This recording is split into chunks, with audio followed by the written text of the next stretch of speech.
One of the things that unfortunately has been lost as the church calendar has kind of been pushed to the wayside and replaced just by other rhythms is an opportunity to stop and reflect and consider really the depth and majesty of what's going on during Holy Week. So most evangelicals today, there is Easter Sunday morning. It's a big Easter, and it's a lot goes into it, a lot of energy. It's kind of one of the apex of our year as Christians, and yet if we stop for a second and look at Holy Week, we can take in a little bit more of the majesty of what's going on in that last week of Jesus' life and in the crucifixion of Jesus Christ before we get to rightly celebrating his resurrection on into his ascension. If you follow the story of Holy Week, it actually resembles the process by which a Roman emperor would be installed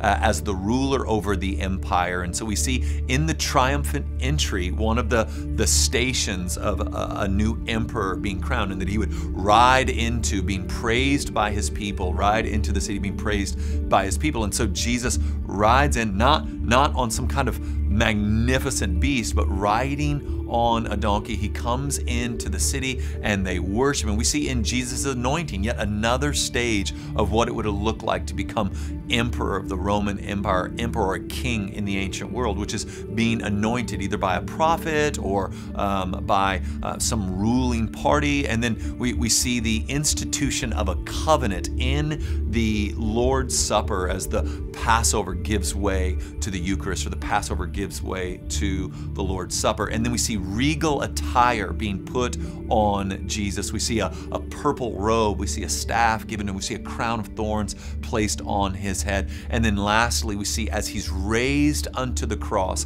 the ascension of Jesus. And it's Augustine, who I've oftentimes called my ancient friend, just a man I've tried to read to keep me bolstered in history and not just the day in which I live, says, who rules and reigns from a piece of wood? It's Christ. And so what we're seeing in the cross of Jesus is not just his atoning work, which is clearly happening, but we see the ascension of Christ as the ruler of all nations, the ruler of every square inch of this universe. And so as we're preparing our hearts for Easter Sunday morning, I think preparing some space this week to kind of reflect, to read through Holy Week, to watch what's happening in the Gospels as Jesus spends that last week of his life walking through a series of events that points to his enthronement as King of Kings and Lord of Lords over all. And I think if we can breathe and slow down and not be frenetic this week